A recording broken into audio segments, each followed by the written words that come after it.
Hoje eu quero falar um pouco sobre a meditação e a praxis sintrópica. E a razão disso é para trazer para o contexto da nossa disciplina, né,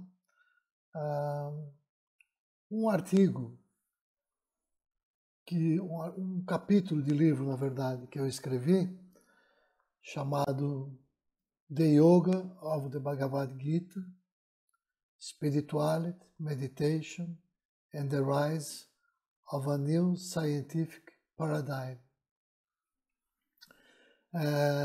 Esse texto saiu como o 6º capítulo de um manual chamado Handbook of Research on Evidence-Based Perspectives on the Psychophysiology of Yoga and its Applications.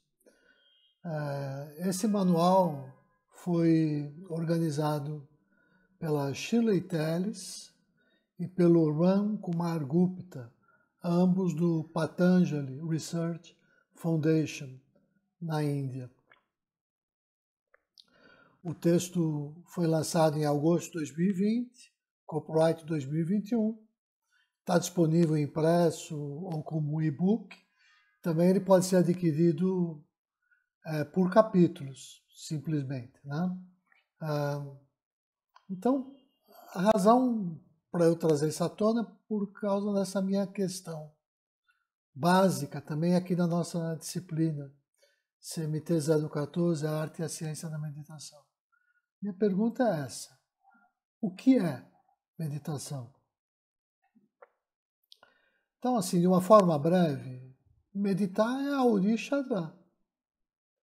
Todas as formas de meditação, silenciosa e movimento, têm por objetivo o desenvolvimento da nossa Sharadá. E o que é Sharadá? Sharadá é a expressão tanto subjetiva como objetiva do nosso potencial sintrópico, ou seja, da nossa capacidade de síntese ou de convergir para a consciência da unidade, que a gente chama no sânscrito de Brahma Samipya. A sintropia, ela expressa essa tendência de convergência em direção à unidade e síntese, né? Síntrope. Sim, síntese. Tropos, movimento. Então, em direção a essa unidade e síntese presente no movimento, síntropos, né? Que está presente em todos os ciclos naturais da vida. Então, sintropia significa estar sempre a serviço da harmonia, da vida, da paz, da natureza. E é um termo que se opõe, obviamente, à entropia. Ele foi cunhado exatamente para se referir à negação da entropia, como se a entropia fosse o fenômeno característico da matéria, né? Todo o universo material ele tende para uma desordem crescente, essa é a medida da entropia, enquanto a lei inversa é aquela que obedece à lei do espírito. A gente sabe que os seres vivos tendem a se organizar, se estruturar, eles caminham para um estado de maior ordem, né? Então, do ponto de vista da cultura, agir de forma sintrópica significa estar atento aos sentimentos superiores que promovem a prosperidade da coletividade, promovem a ecologia profunda, a paz e a harmonia de todos os ambientes no entorno das pessoas que exercitam essa prática. Então, a perspectiva estética da cultura sintrópica revela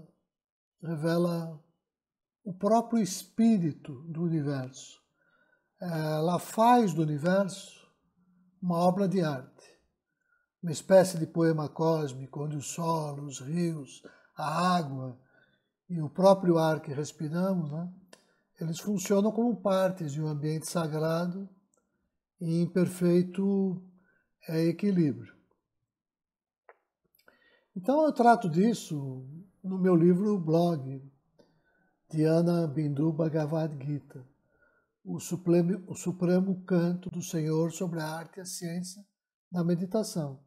E trato, a partir de 5 estágios da disciplina sintrópica descrita no Shuddha Yoga, essa disciplina que visa a convergência,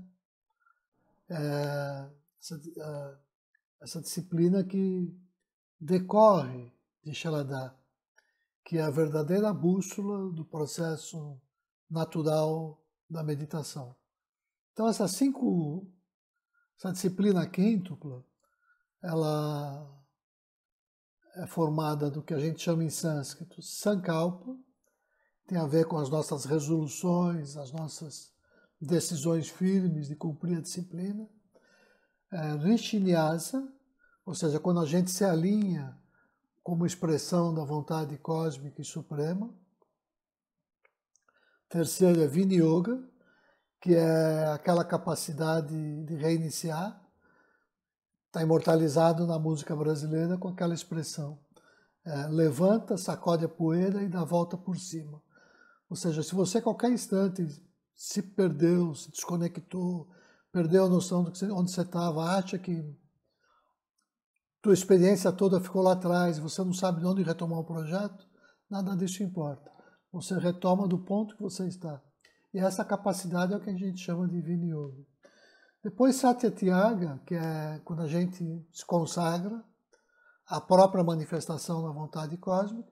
E por fim o Pasthana, que é esse estado de gratidão, onde a gente é a todo momento lembrado do nosso ideal e da nossa relação com o nosso ideal. Então, o segredo para desenvolver essa consciência sintrópica é o estabelecimento da sintonia entre a mente e o coração. Mente e coração, aquilo que a gente chama de manas e buddhi, que no Ocidente mente parece que é uma coisa só, que dá conta de tudo. Mas no Oriente eles têm essa sutil distinção muito importante, e que falta aqui no Ocidente, entre o que é manas e buddhi, ou mente e coração. Né? E isso é que me permite falar qual é a definição, então, de sintropia, ou o que é que significa operar de forma sintrópica. Né? Operar, eu vou enfatizar, operar de forma sintrópica significa eliminar os focos de entropia e encontrar na simplicidade e na transparência a solução dos problemas relacionados às interações internas e externas de qualquer grupo, de qualquer instituição. Então, essa perspectiva sintrópica, ela respeita os ciclos da vida, da natureza, e nos permite reconhecer o planeta Terra como um ser vivo, regido por essas relações baseadas não na competição e no instinto de sobrevivência, como pensam aqueles cientistas materialistas, né, que não têm essa perspectiva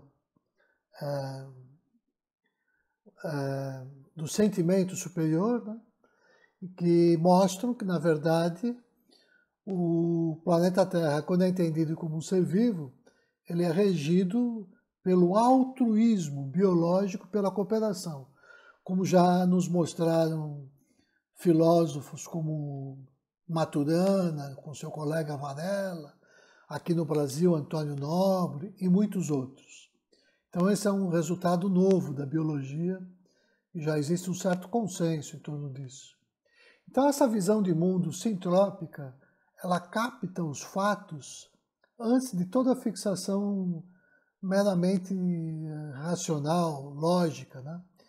E essa visão nos possibilita romper com essa ideia dicotômica de que os cientistas lidariam exclusivamente com os fatos, enquanto os artistas e os espiritualistas é que lidariam com os valores, porque a ciência seria eminentemente materialista. Esse rompimento é o que nos leva a reconhecer o caráter fenomenológico da consciência e, consequentemente, a perceber a relação do sentimento intuitivo com a própria ciência, com a arte e com a espiritualidade. Então é a partir desse momento que a nossa mente passa a operar em conformidade com esse novo paradigma, onde ciência e espiritualidade formam um campo unificado, possibilitando-nos agir no mundo em sintonia com a compreensão expressa, por exemplo, na ecologia profunda, de que assim como o planeta Terra, as instituições humanas também constituem corpos vivos, com a capacidade sintrópica de se regenerarem, de se aperfeiçoarem e de operarem de forma sinergética, em harmonia e sincronicidade com o seu ambiente. Então essa é a contribuição que eu queria trazer e agradeço pela atenção.